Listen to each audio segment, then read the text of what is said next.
जय हिंद। हम लोग समझेंगे नदियों के आधार पर हिमालय का विभाजन। ठीक है, इससे पहले की वीडियो में हम लोगों ने हिमालय का विभाजन देख लिया था।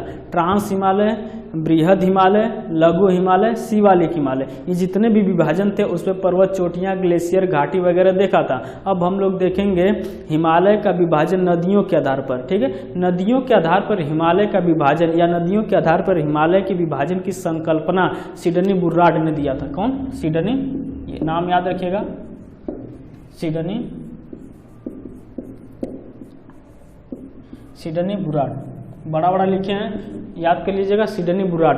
नदियों का विभाजन किसने दिया था नाम? सिडनी बुर्राड ने। अब कौन कौन सा विभाजन है, कैसे किया गया, उसको हम लोग देखते हैं। ठीक ना, इसको नाम याद रखिएगा, सिडनी बुर्राड। ठीक है, देखिए हम लोग देखे थे पहले ट्रांस हिमालय। कौन सा हिमालय? तो हम लोग देखे थे इसे ट्रांस हिमालय। ठीक है, ट्रांस हिमालय। उसके बाद हम लोग देखे थे बृहद हिमालय। कौन सा हिमालय? बृहद हिमालय। उसके बाद हम लोग देखे थे लघु। ठीक है, लघु या मध्य हिमालय। उसके बाद शिवालिक हिमालय। ठीक है, देखिए लघु या मध्य हिमालय इस तरह निरंतर न होकर कटा छटा हुआ है। ठीक है, इस तरह हम बता चुके हैं इसके पहले वीडियो में कि लघु हिमालय या मध्य हिमालय बृहद हिमालय की तरह निरंतर न होकर कटा छटा हुआ। क्यों कटा छटा, हम वीडियो में बता चुके हैं। ठीक है, इस तरह कटा छटा कर दे रहे हैं, समझ जाएंगे। ये कौन सा हिमालय है? तो आपका ये लघु या मध्य हिमालय। ठीक है, अब समझते हैं इसका विभाजन। देखिए इसका विभाजन जो है नदियों के आधार पर सिडनी बुर्राड ने किया था। यहाँ पर है आपका मानसरोवर झील, इसको समझिएगा। ठीक है, मानसरोवर झील, मानसरोवर झील से निकलती है कौन सी नदी? यहाँ से एक नदी निकलती है जिसका नाम है सिंधु। नाम लिख दे रहे हैं, सिंधु नदी। सिंधु नदी यहाँ से निकलती है और ये जम्मू कश्मीर होते हुए, सिंधु नदी जम्मू कश्मीर होते हुए कहाँ चली जाती है? पाकिस्तान में चली जाती है। ठीक है, सिंधु नदी मानसरोवर झील से निकलती है, जम्मू कश्मीर होते हुए ये पाकिस्तान चली जाती है। और यही मानसरोवर के निकट, ठीक है, मानसरोवर के निकट राकसताल झील से कौन सी नदी निकलती है? तो सतलज नदी निकलती है यहीं से। ठीक है, यहाँ पे लिखते हैं सतलज नदी, सतलज नदी, सतलज नदी। ठीक है, याद रखिएगा, यहाँ राकसताल यहीं पे है, राकसताल। ठीक है, राकसताल। देखिए सतलज नदी राकसताल झील से, ठीक है, मानसरोवर के निकट राकसताल झील से निकलती है और यह प्रवाहित होते हुए भारत में सिपकिले दर्रे से प्रवेश करती है। ठीक है, भारत में सिपकिले दर्रे से प्रवेश करती है और इन दोनों के बीच के क्षेत्र को हम लोग कहते हैं पंजाब या कश्मीर हिमालय। क्या कहते हैं? पंजाब, यहाँ पे लिख देते हैं पंजाब या कश्मीर। ठीक, बहुत आसान है, याद कर लेंगे इसको, पंजाब या कश्मीर। उसके बाद यहाँ पे एक स्थान है, देखेंगे, जो आपका नेपाल है और उत्तराखंड। ठीक है, इनके बीच में जो इनके सीमावर्ती जो इस जगह है, प्लेस है, वहाँ पे एक स्थान है पिथौरागढ़। ठीक है, पिथौरागढ़ से एक नदी निकलती है, काली नदी। ठीक है, काली नदी निकलती है। कौन सी नदी? यहाँ पे लिखते हैं काली नदी, काली नदी, यहाँ से निकलती है काली नदी। और इन दोनों के क्षेत्र को हम लोग कहते हैं कुमायूं हिमालय। कौन सा हिमालय? कुमायूं हिमालय। ठीक है, और आगे हम बढ़ेंगे तो देखेंगे सिक्किम से एक नदी निकलती है जिसका नाम है तीस्ता। तीस्ता कहाँ से प्रवाहित होते हुए आती है? सिक्किम से। यह नदी जो है यहाँ से प्रवाहित होते हुए आती है और लास्ट में जाके ब्रह्मपुत्र नदी से मिल जाती है। तो यहाँ पे लिखते हैं तीस्ता नदी। ठीक है, तीस्ता नदी कहाँ से निकलती है, प्रवाहित होते हुए आती है? तो सिक्किम से। और इसके बीच के क्षेत्र को, यहाँ पे आपका नेपाल है तो नेपाल हिमालय, नेपाल हिमालय। ठीक है, नेपाल हिमालय। अब यहाँ पे देखेंगे, यहाँ पे मानसरोवर झील जो है, मानसरोवर झील से, ठीक है, मानसरोवर झील से यहाँ से एक नदी प्रवाहित होते हुए ऐसे आती है। ठीक है, कौन सी नदी है? तो ब्रह्मपुत्रा नदी। ठीक है, ब्रह्मपुत्र नदी को तिब्बत में किस नाम से जाना जाता है? तो सांगपो या सापू नाम से जाना जाता है। यह हिमालय की सबसे पूर्वी चोटी जो है नामचा बरवा, हिमालय की सबसे पूर्वी चोटी नामचा बरवा को काट कर भारत में प्रवेश करती है और अरुणाचल प्रदेश में इसको दिहांग नाम दिया गया है। कौन सा नाम? दिहांग, दिहांग नाम दिया गया। अरुणाचल प्रदेश में कौन सा नाम दिया गया? दिहांग।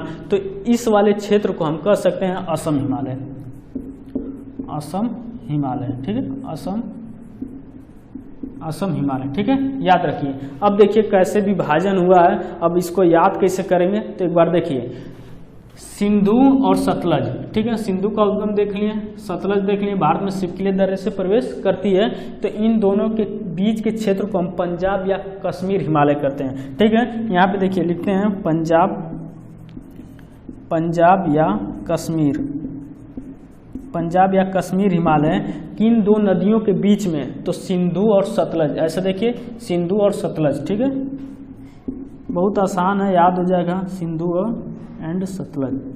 सिंधु और सतलज नदी के बीच में कौन सा हिमालय है, कश्मीर या पंजाब हिमालय। उसके बाद हम लोग आगे बढ़ेंगे तो सतलज तो हो ही गया, उसके आगे बताएं काली नदी प्रवाहित होते हुए आती है। ठीक है, पिथौरागढ़ से प्रवाहित होते हुए आती है, और काली नदी और सतलज के बीच में कुमायूं हिमालय। तो यहाँ पे लिखेंगे कुमायूं हिमालय, कुमायूं हिमालय। ठीक है, कुमायूं हिमालय किन दो नदियों के बीच में है, तो याद रखिएगा सतलज और काली, सतलज और काली, सतलज और काली नदियों के बीच में कुमायूं हिमालय। ठीक है, उसके बाद हम लोग आगे बढ़ेंगे, काली के बाद कौन सी नदी यहाँ बताएं सिक्किम से प्रवाहित होते हुए आती है, तीस्ता नदी। तो देखिए काली और तीस्ता के बीच में कौन सा है, नेपाल हिमालय। याद रखिएगा नेपाल हिमालय, नेपाल हिमालय। ठीक है, तो कौन कौन, काली और तीस्ता, काली एंड तीस्ता, काली और तीस्ता। काली और तीस्ता के बीच में कौन सा हिमालय है, नेपाल हिमालय। और यहाँ पे एक नदी प्रवाहित बताएं सांगपो या सापो, तिब्बत में नाम से जाना जाता है ब्रह्मपुत्र का। जब ये अरुणाचल प्रदेश में नामचा बरवा को काट के प्रवेश करती है तो इसको दिहांग नाम दिया गया। किसको, अरुणाचल प्रदेश को। ठीक है, सॉरी, ब्रह्मपुत्र नदी को कौन नाम दिया गया, दिहांग नदी। तो देखिए आपका असम हिमालय। ठीक है, यहाँ पे लिखते हैं असम, असम हिमालय। असम हिमालय बताइए किन दो नदियों के बीच में, आप देखकर बता सकते हैं। यहाँ पे तीस्ता नदी है और यहाँ से प्रवाहित होते हुए आ रही है कौन सी नदी, यह बांग्लादेश में चली जाती है और यह तीस्ता जाके उससे मिल जाती है। तो याद रखिएगा तीस्ता नदी और दिहांग, तीस्ता नदी और दिहांग। देखिए कितना आसान है याद करना, इसको एक बार समझ लीजिए, याद हो जाएगा। ठीक है, देखिए एक बार इसको हम फिर से बताते हैं। सिंधु नदी और सतलज नदी के बीच में कौन सा हिमालय है, पंजाब या कश्मीर हिमालय। ठीक है, याद कैसे रखेंगे, देखिए सबसे पहले सिंधु ऐसे प्रवाहित होती है, उसके बाद सतलज।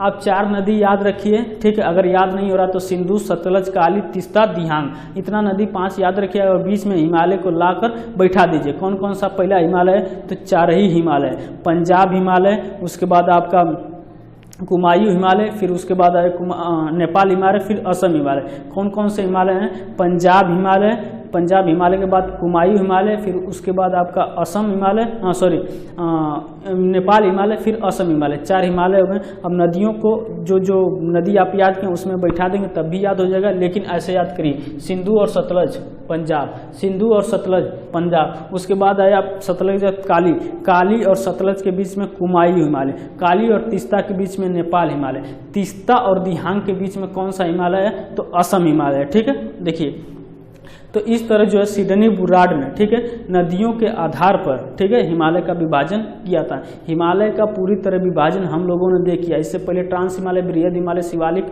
और शिवालिक मध्य, इस तरह हम लोग सब देखे थे, और नदियों के आधार पर भी हम लोग देख लेते हैं। तो हिमालय का विभाजन हम लोग पूरा देख लिए। ठीक है, यह वीडियो आपको कैसा लगा कमेंट करके जरूर बताइएगा। अब उसके बाद हम लोग पढ़ेंगे क्या पढ़ेंगे, प्रायद्वीपीय पठार पढ़ेंगे या नदियों भारत की अपवाह तंत्र, भारत का जो अपवाह तंत्र उसके बारे में पढ़ेंगे। ठीक है, अब मिलते हैं अगले नेक्स्ट वीडियो में, तब तक के लिए जय हिंद।